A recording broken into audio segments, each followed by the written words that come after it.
কলিযুগে ভগবানের ৩ অবতার, নাম অবতার, ভাগবতম অবতার এবং বিগ্রহ অবতার। তো ভগবত অবতার গ্রন্থরাজ শ্রীমদ্ ভাগবত মহাপুরাণ কি জয়। আজকের আলোচনা এই ষষ্ঠ অধ্যায়ের তৃতীয় ক্লাস এবং অন্তিম ক্লাস। দক্ষ কন্যাদের বংশ পরম্পরা, দক্ষের ৬০ জন সন্তানে ৬০ জন কন্যা সন্তানের বংশ পরম্পরা। এর আগের অধ্যায়ে আমরা শুনেছি দক্ষ তিনি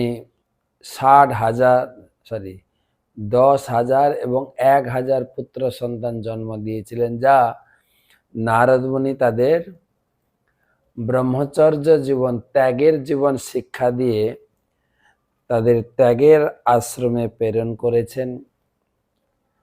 এবং পরবর্তীকালে দক্ষ তিনি আর পুত্র সন্তান জন্ম দেননি, কন্যা সন্তান ৬০ জন। তাদের এই পরম্পরা আমরা দুটো ক্লাসে আগে আলোচনা করেছি যে তিনি ১০টি কন্যা ধর্মরাজকে তাদের সেই ১০ কন্যা বা মেয়ের ছেলেদের আলোচনা হয়েছে। তারপরে ২৭টি চন্দ্রদেব অভিশপ্ত হয়েছেন, তার কোনো ছেলেপুলে নেই, কিন্তু ২৭টি মেয়েকে বিয়ে করেছিলেন। অঙ্গিরা, কুশাস্য, ভূত দুটো করে ৬টা, এটা আলোচনা হবে। এবং কশ্যপের যে ১৭ জন কন্যাকে বিবাহ করেছিলেন, কিছুটা আলোচনা হয়েছে, ৪টে আলোচনা হয়েছে, আজকে ১৩টি আলোচনা হবে। তো শুরু হবে ৩২ শ্লোক থেকে। শুরু করার আগে গুরুদেবের চরণে প্রণাম নিবেদন করে তার অহেতুকী কৃপা আশীর্বাদ প্রার্থনা করি। নমঃ বিষ্ণুপাদায় কৃষ্ণপ্রেষ্ঠায় ভূতলে শ্রীমতে জয়পতাকা স্বামী নীতি নামিনে। নমঃ আচার্যপাদায় নিতাই কৃপা প্রদায়িনে। গৌর কথা ধামদায় নগর গ্রাম তারিণে।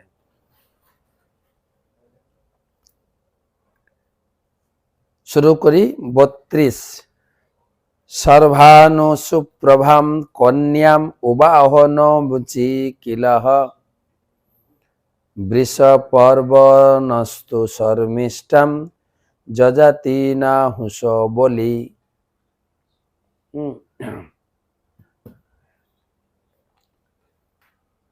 সর্বানু সুপ্রভাম কন্যাম উবাহ নমুচি কিল।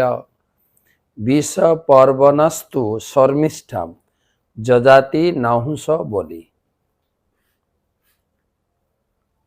সর্বানুর সুপ্রভা নামক এক কন্যা ছিল। নমুচির সঙ্গে তার বিবাহ হয়। বিষপর্বার কন্যা শর্মিষ্ঠার সঙ্গে নহুষের পুত্র অত্যন্ত বলবান মহারাজ যজাতি বিবাহ করেন। যজাতির কাহিনী আপনারা শুনবেন নবম স্কন্ধে। যজাতি বিখ্যাত ব্যক্তি। যজাতি শাস্ত্রে কাম উপভোগকে নিষেধ করা হয়েছে। তুলসীদাস বলেছেন, যাহা কাম তাহা নাহি রাম, আর যাহা রাম তাহা নাহি কাম। বা তিনি আরেকটি শ্লোকে বলেছেন, কাম ক্রোধ লোভ মত কি जब तब मन में ठान तब तक पंडित मूर्ख तुलसी कहे एक समान। ভক্তদের মনে যতদিন কাম থাকবে ততদিন সে পণ্ডিত আর মূর্খের ভিতরে কোনো পার্থক্য নেই। তাহলে কামকে জিরো করতে হবে। কিন্তু এই যজাতি মহারাজ সুপার কাম উপভোগ করেছেন, সুপার। তাকেও ভাগবত আনা হয়েছে। কেন পড়বেন? প্রায় 2টো না 3টে অধ্যায় আছে। নবম স্কন্ধে যজাতি মহারাজের মুক্তি বলে একটা অধ্যায় আছে। তিনি ছিলেন নহুষের পুত্র যজাতি মহারাজ। তিনি বিয়ে করেছিলেন শুক্রাচার্যের কন্যা দেবযানীকে। কিন্তু তিনি অভিশপ্ত হয়ে গেছিলেন। ঘটনা এরকম ছিল, দেবযানী হচ্ছে গুরুপুত্রী, আর শর্মিষ্ঠা ছিলেন বিশ্বপর্বা রাজার কন্যা। তাদের ছোটবেলায় তারা একসঙ্গে খেলা করতেন, বিচরণ করতেন। একদিন স্নান করছেন, তখনকার দিনে এরকম পন্থা ছিল, সবাই জামা কাপড় পোশাক আশাক উপরে খুলে রেখে স্নান করতেন। হঠাৎ ওই পথ দিয়ে শিব পার্বতী বৃষবাহন হয়ে যাচ্ছিলেন। শিব পার্বতী দেখে মেয়েরা এত লজ্জা পেয়ে গেছে, উপরে উঠে কাপড় পরা শুরু করেছে। কিন্তু শর্মিষ্ঠা ভুল করে দেবযানীর কাপড় পরে ফেলেছে। আর দেবযানী অত্যন্ত ক্ষিপ্ত, রাগারাগি ঝগড়াঝাটি করে তার বাবা তো তেজিয়ান বাবা ছিলেন না, তেজিয়ান শুক্রাচার্য, সেদিক থেকে একটা অহংকার ছিল। বাবার কাছে এ নিয়ে বিনিয়ে কান্নাকাটি করে, আর বাবারা মেয়ের কাছে জব্দ। মেয়েরা হয় বাবার, ছেলেরা হয় মায়ের। যত মেয়েদের আবদার বাবার কাছে, মার কাছে অতটা পারে না। বাবার কাছে গিয়ে এই নিয়ে বিনিয়ে অনেক কিছু বলেছে। আর শুক্রাচার্য মেয়ের অবস্থা দেখে, মেয়ের চোখের জল দেখে একদম গলে গেছে। বল, তুই কিসে সন্তুষ্ট হবি বল? না, শর্মিষ্ঠাকে আমার দাসী হয়ে থাকতে হবে। শুক্রাচার্য তো বাবা মেয়ের দ্বারা অন্ধ। তখন রাজার সঙ্গে সলা পরামর্শ করে তখন তিনি এটাই ফাইনাল হলো, শর্মিষ্ঠা দেবযানীর দাসী হয়ে থাকবে। শর্মিষ্ঠা রাজবাড়ি ছেড়ে এখন গুরুগৃহে দেবযানীর দাসী হয়ে থাকত। যখন দেবযানীর বিয়ে হয় এই বিষপর্বা যজাতি মহারাজ, নহুষ পুত্র যজাতি মহারাজের সঙ্গে, যেহেতু যজাতি ক্ষত্রিয় ছিলেন আর দেবযানী ব্রাহ্মণ কন্যা, তবে বিয়ে হয়েছিল। এবং বিয়ের সময় দাসীও গেছে, আর শর্মিষ্ঠা রাজকন্যা তো অত্যন্ত সুন্দরীও ছিলেন। তো বিয়ের সময় দেবযানীর পিতা শুক্রাচার্য বলে দিয়েছিলেন যে তুমি কখনো শর্মিষ্ঠাকে তোমার বিছানায় নেবে না, অর্থাৎ তুমি শর্মিষ্ঠার সঙ্গে কোনো প্রকার সহবাস করবে না। সেটাই ছিল। কিন্তু যখন দেবযানী গর্ভবতী হয়, তাকে দেখে শর্মিষ্ঠা একটু ঈর্ষান্বিত হয়েছিল, আমিও গর্ভবতী হতে চাই, আমি রাজকন্যা। সেই হিসাবে রাজার কাছে প্রেম নিবেদন করেন। আর রাজার একটা নীতি হচ্ছে, কেউ চাইলে তাকে প্রত্যাখ্যান করতে পারেন না। যখন শর্মিষ্ঠা ঋতুমতী হলেন, তখন রাজার সঙ্গ চাইলেন। রাজা জানতেন, রাজার সেটা মনেও ছিল যে শুক্রাচার্যের একটা রেস্ট্রিকশন আছে আমার প্রতি। তা সত্ত্বেও যেহেতু দৈবজ, কি করবেন, রাজা প্রত্যাখ্যান করেননি। তো শর্মিষ্ঠার তিনটা সন্তান হয়েছিলেন পরপর, দ্রোহু, অনু আর পুরু। আর দেবযানীর হয়েছিল দুটো ছেলে, যদু আর তুর্বসু। আপনারা জানেন যদুর বংশ থেকে ভগবান কৃষ্ণ আবির্ভূত হয়েছিলেন, যদুবংশী বা যাদব বলা হয়। যাই হোক, সেটা তো পরে আসবে। এখন যখন দেবযানী জানতে পারলেন আমার দাসী আমার স্বামীর দ্বারা সন্তান প্রাপ্ত হয়েছেন, তখন আর যায় কোথায়, তিনি গিয়ে সেই একই রকম বাবার কাছে এ নিয়ে বিনিয়ে বলেছেন, কান্না কাটি। বাবা তো একদম গলে গেছেন, কি হলো কি হলো, তোমার জামাই কি করেছে দেখো। আর বাবা ছিল অত্যন্ত তেজিয়ান, একদম জল হাতে নিয়ে, আমি অভিশাপ দিচ্ছি, তোমার এই এত কাম বাসনা, তুমি এখনই বৃদ্ধ শরীর লাভ করো, জর্জর বৃদ্ধ শরীর, যেখানে কাম উপভোগ করতে পারবে না। আর বলতে বলতেই তার শরীর একদম জর্জর বৃদ্ধ হয়ে গেল। তখন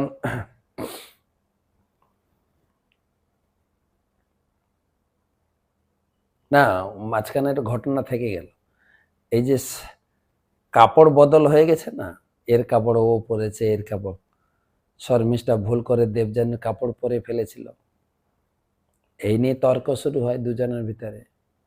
তর্ক করতে করতে, এ তো ব্রাহ্মণ কন্যা দেবযানী, আর ও তো ছিল রাজকন্যা, রাজার ছেলে, একটু হৃষ্টপুষ্ট এবং গায়ে জোর ছিল, ঠেলে ফেলে দিয়েছে আর কুয়ার ভিতরে পড়ে গেছে, ফেলে দিয়ে এরা পালিয়ে এসছে।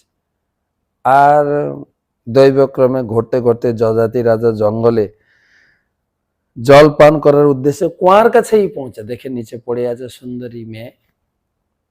তো তাকে অনেক প্রচেষ্টা করে কুয়া থেকে উদ্ধার করেছেন।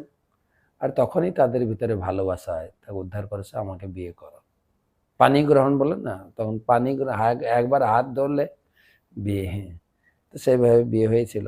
যাই হোক, যেখান পর্যন্ত এসছিলাম বর্ণনাটা, এখন অভিশাপ দিয়ে দিয়েছেন শুক্রাচার্য যজাতি মহারাজকে।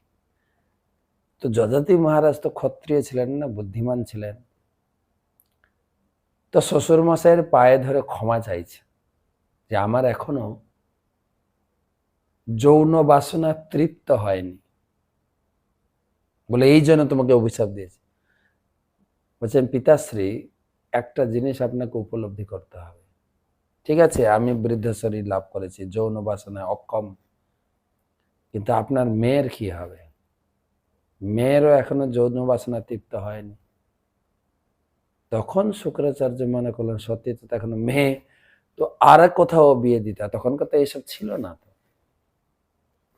দ্বিতীয় বিবাহ বা এগুলো, মেয়ের কথা চিন্তা করে তখন তিনি তার চিন্তাধারা একটু চেঞ্জ করলেন, বদলালেন।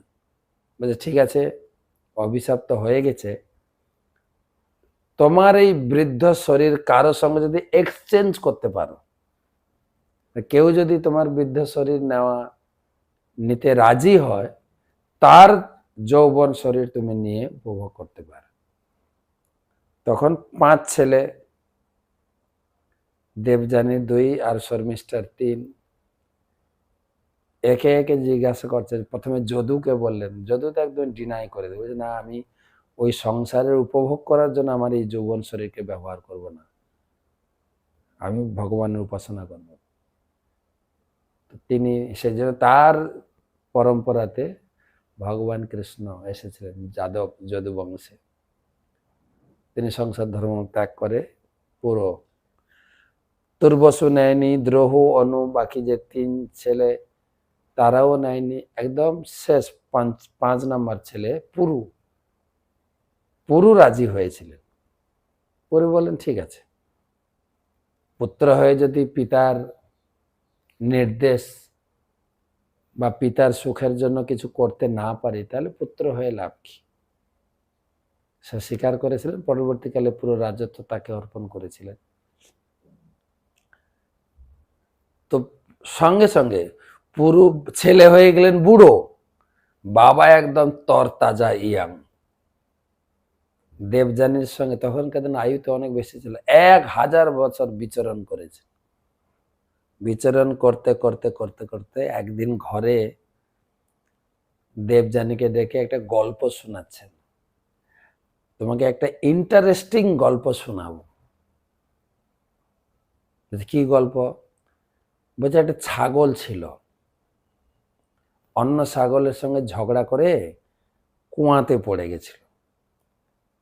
তখন ছাগলি মানে মেয়ে ছাগল, তখন একটা হৃষ্টপুষ্ট ছাগল ঘুরতে ঘুরতে দেখে কুয়াতে একটা ছাগলি পড়ে আছে। তাকে উদ্ধার করার জন্য শিং দিয়ে মাটি খুঁড়ে টুঁড়ে তাকে উদ্ধার করেছেন।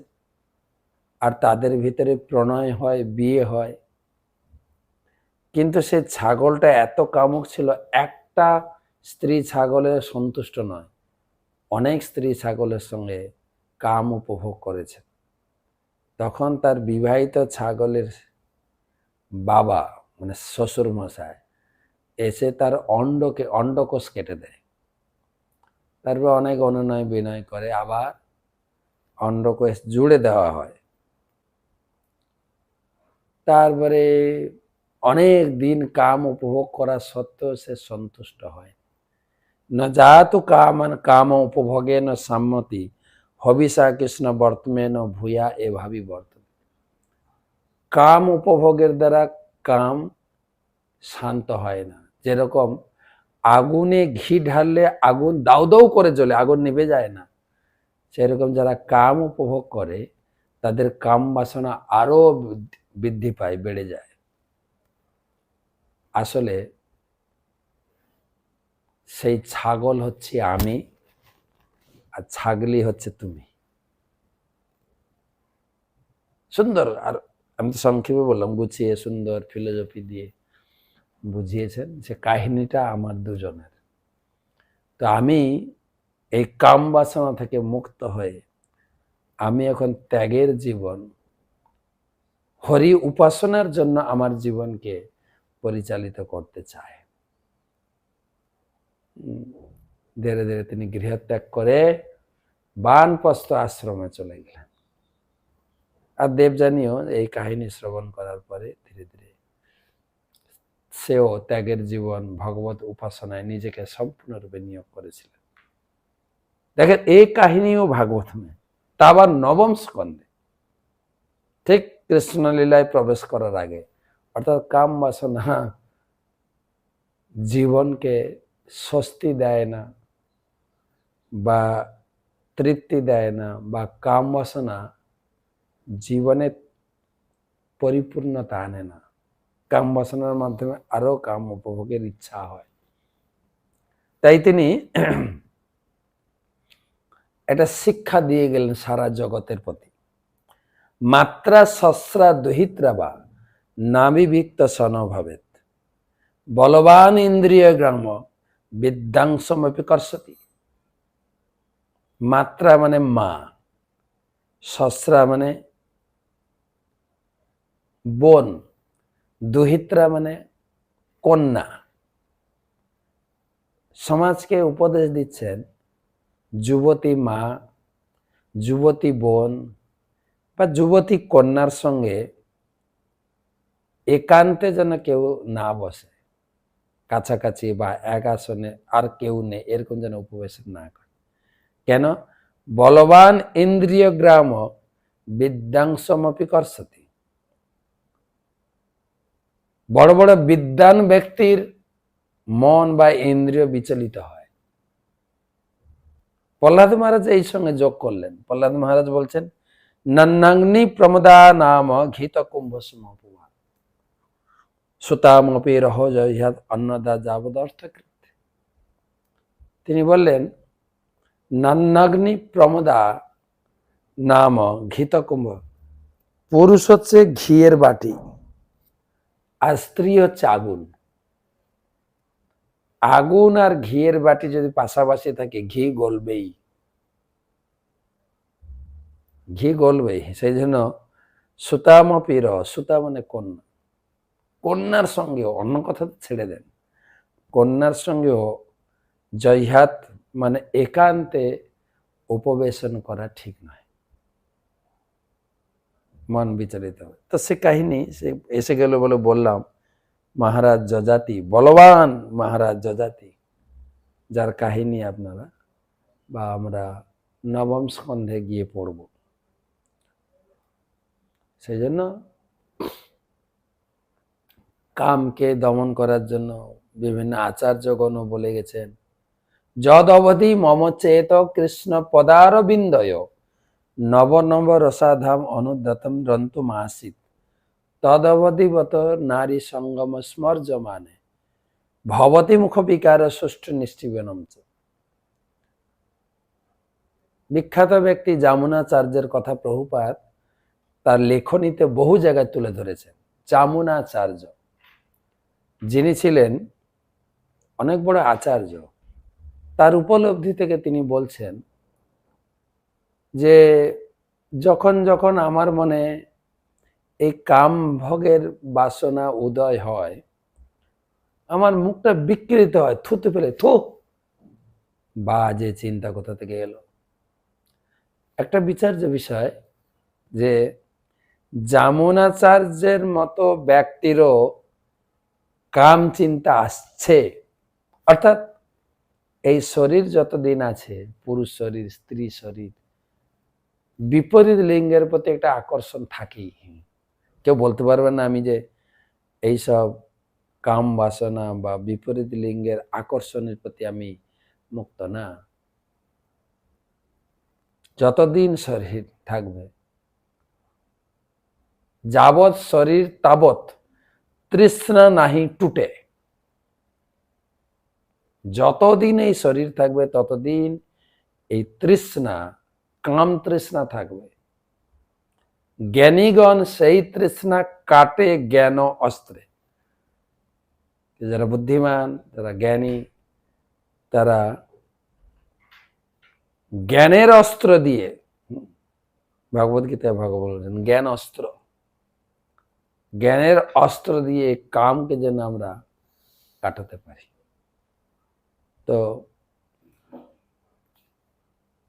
সেই যজাতি মহারাজের কাহিনী যদি শাস্ত্রে বলে যে মদন, কাম দেবতাকে বলা হয় মদন, কিন্তু কেউ যদি মদন মোহনের সেবায় বা মদন মোহনের আশ্রয়ে থাকে, তখন সে কামের প্রভাব থেকে ধীরে ধীরে মুক্ত হতে পারে।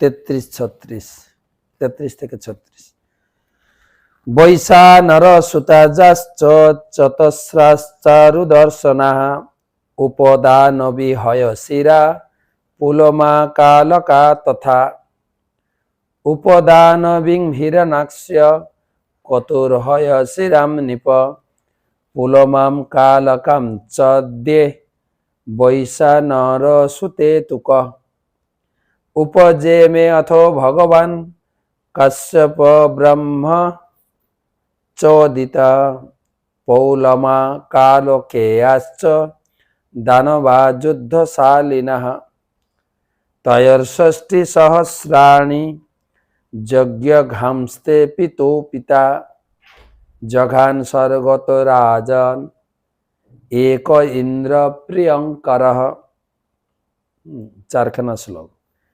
বৈশা নর সুতাজাশ্চ চতস্রচারু দর্শনা উপদানবি হয়শিরা পুলমা কালকা তথা উপদানবিম হিরণ্যাক্ষ ক্রতুর্হয়শিরাম নিপ পুলমাম কালকাম চদ্যে বৈশা নর সুতে তুক উপজে মে অথ ভগবান কশ্যপ ব্রহ্ম চোদিত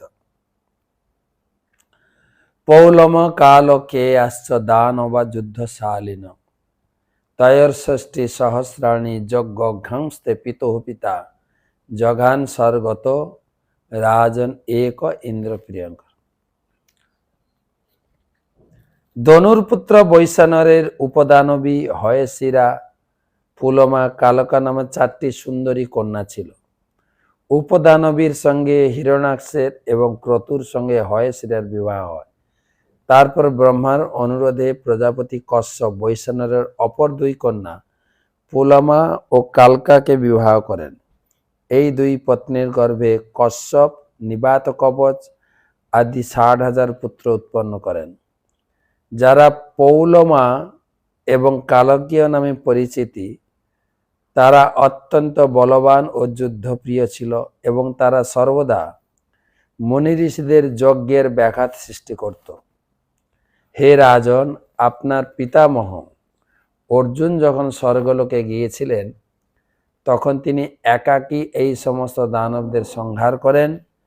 তার ফলে দেবরাজ ইন্দ্রিয়ের অত্যন্ত প্রিয় পাত্র হয়েছিলেন।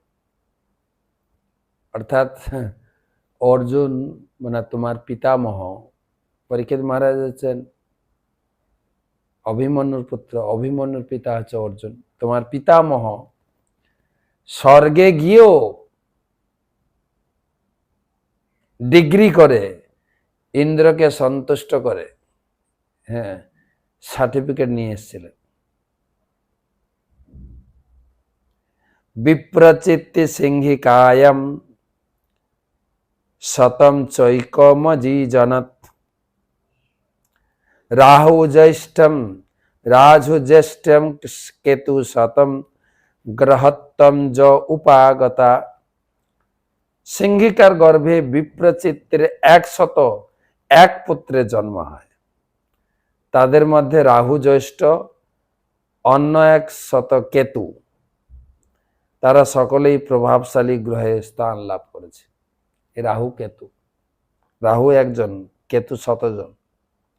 অথাত শ্রয়তাং বংশ জহদিতেরনু পূর্বশঃ যত্র নারায়ণ দেব সংসেনা বাতরদ বিভু বিবস্বানমর্জমা পৌষা তষ্টাত সবিতা ভগ ধাতা বিধাতা বরুণ মিত্র শত্রু উরুক্রম। অথাত শ্রয়তং বংশ জহদিতের অনুপূর্বশ যত্র নারায়ণ দেব সংসেনা বাতরদ বিভু বিবস্বানমর্জমা পুষা তষ্ঠাত সবিতা ভগঃ ধাতা বিধাতা বরুণ মিত্র শত্রু উরুক্রম। আমি এখন ক্রম অনুসারে অদিতির বংশ বর্ণনা করেছি।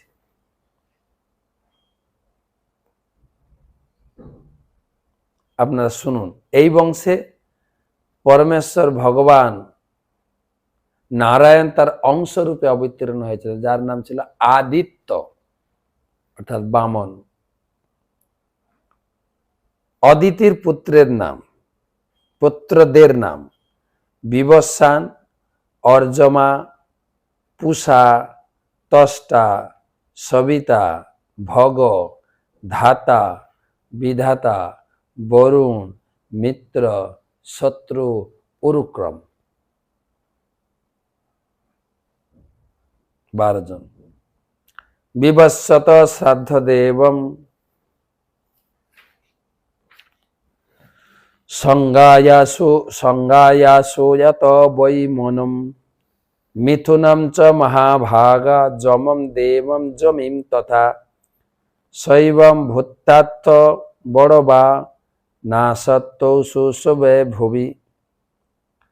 বিবস্বত শ্রাদ্ধ দেবম সংজ্ঞাসূয়ত বৈ মনুম মিথুনম চ মহাভাগা যমম দেবম যমিং তথা শৈব ভূত্থাথ বড়বা না সত্ত্বৌ সুশুভে ভুবি। সূর্যদেব বিবস্বানের পত্নী সংজ্ঞার গর্ভে শ্রাদ্ধদেব নামক মনুর জন্ম হয়।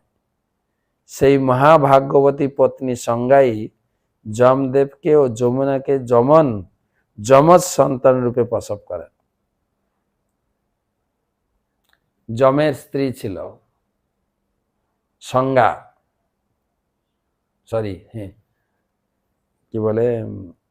সূর্যদেব। এই সূর্যের ছেলে মেয়ে হচ্ছে যমুনা। সূর্যের স্ত্রী হচ্ছে সংজ্ঞা, সংজ্ঞার গর্ভে টুইন, যমুনা হচ্ছে টুইন।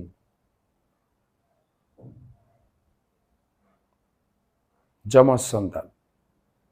তারপর জমি অশ্বিনী রূপ ধারণ করে পৃথিবীতে বিরাজ করেন, তখন তিনি অশ্বিনী কুমারদ্বয়কে প্রসব করেন। আমাদের দিদিরা প্রতি বছর যমের নাম নেন। যমুনা দিল ভাইকে ফোঁটা, আমি দিই আমার ভাইকে ফোঁটা। সেই যমুনা তারা হচ্ছে টুইন, সূর্যদেবের সন্তান, সংজ্ঞার গর্ভে যমজ পুত্র কন্যা রূপে আবির্ভূত হয়েছে। ছায়া শনৈশ্চরম লেভে সাবর্ণীম চ মনুম ততঃ কন্যাম চ তপতিম যাবৈ বব্রে সংবরণম পতিম। ছায়া শনৈশ্চরম লেভে সাবর্ণীম চ মনুম ততঃ কন্যাম চ তপতিম যাবৈ বব্রে সংবরণম পতিম। সূর্যের অপর পত্নী ছায়া শনৈশ্চর ও সাবর্ণী মনু এই দুই পুত্র ও তপতি নাম্নী এক কন্যা প্রসব করেন। তপতি সংবরণকে পতিরূপে বরণ করেন। তো সংযমনীর যমজ ছেলে মেয়ে আর ছায়ার হচ্ছে দুই পুত্র ও এক কন্যা। অর্জম্ন মাতৃকা পত্নী তয়োশ্চর্ষণয় সুতা যত্র বৈ মানুষে জাতি ব্রহ্মণা চোপকল্পিতা। অর্জম্ন মাতৃকা পত্নী তয়োশ্চর্ষণয় সুতা যত্র বৈ মানুষে জাতি ব্রহ্মণা চোপকল্পিতা।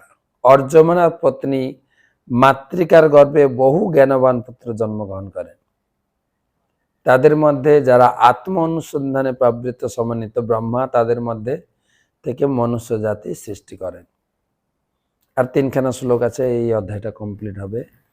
পুষানাপত্য পিষ্টাদ ভগ্ন দন্ত ভবৎ পুরা জহসৌ দক্ষায় কুপিতম জহাস বিবৃত দ্বিজ। পুষানাপত্য পিষ্টাদ ভগ্ন দন্ত অভবৎ পুরা জহসৌ দক্ষায় কুপিতম জহাস বিবৃত দ্বিজ। পুষার কোনো সন্তান ছিল না। শিব যখন দক্ষের প্রতি ক্ষুব্ধ হয়েছিলেন, পুষা নামক তার দন্ত বিকশিত করে শিবকে দেখে হেসেছিলেন। তার ফলে শিব তার দাঁত ভেঙে দিয়েছিল। সেজন্য দাঁত ছিল না, দাঁত না থাকলে কি করে খাবেন, সেজন্য কেবল পিষ্টক মানে যেগুলো পিষে দেওয়া জিনিস ওইগুলো খেতে পারত। তুষ্ট দৈতাত্মজা ভার্যা রচনা নাম কন্যকা সন্নিবেশস্তৈর্যজ্ঞে বিশ্বরূপস্য বীর্যবান। তুষ্টে দৈতাত্মজা ভার্যা রচনা নাম কন্যকা সন্নিবেশস্তৈর্যজ্ঞে বিশ্বরূপস্য বীর্যবান। দৈত্যকন্যা রচনা ছিলেন প্রজাপতির তুষ্টার পত্নী। তার গর্ভে সন্নিবেশ এবং বিশ্বরূপ নামক দুটি অত্যন্ত বীর্যবান পুত্রের জন্ম হয়। লাস্ট শ্লোক। তং বব্রিরে সুরগণা সশ্রিয়ম দিশতামপি বিমেতেন পরিত্যক্তা গুরুণাঙ্গিরসেন চত। তং বব্রিরে সুরগণা সশ্রিয়ম দিশতামপি বিমতেন পরিত্যক্তা গুরুণাঙ্গিরসেন যত। বিশ্বরূপ যদিও তাদের চিরশত্রু দৈত্যদের ভাগ্নীয় ছিল, তবু দেবতারা তাকে তাদের গুরু বৃহস্পতিকে অপমান করার ফলে তার দ্বারা পরিত্যক্ত হয়ে ব্রহ্মার আদেশে বিশ্বরূপকে পৌরোহিত্যে বরণ করেছিলেন। তো এই কাহিনী পরে আলোচনা হবে। তারপরে আপনার এই 44 শ্লোকে ত্বষ্টা বিশ্বরূপ বা না 43 শ্লোকে পুষা শিব তার দাঁত ভেঙে দিয়েছিল। এই কাহিনী তো আমরা চতুর্থ স্কন্ধের শুরুতে পড়েছি। ইতি শ্রীমদ ভাগবতের ষষ্ঠ স্কন্ধে দক্ষ কন্যাদের বংশ নামক ষষ্ঠ অধ্যায়ের তাৎপর্য সমাপ্ত। এরই লিঙ্ক করে পড়া হবে এই যে বিশ্বরূপকে কেন, কিসের জন্য তিনি অসুরদের গুরু হওয়া সত্ত্বেও তাকে দেবতারা ডেকে কেন যজ্ঞ করেছিলেন সেই কাহিনী শুরু হবে। এবারে শুরু হবে বৃত্রাসুরের কাহিনী।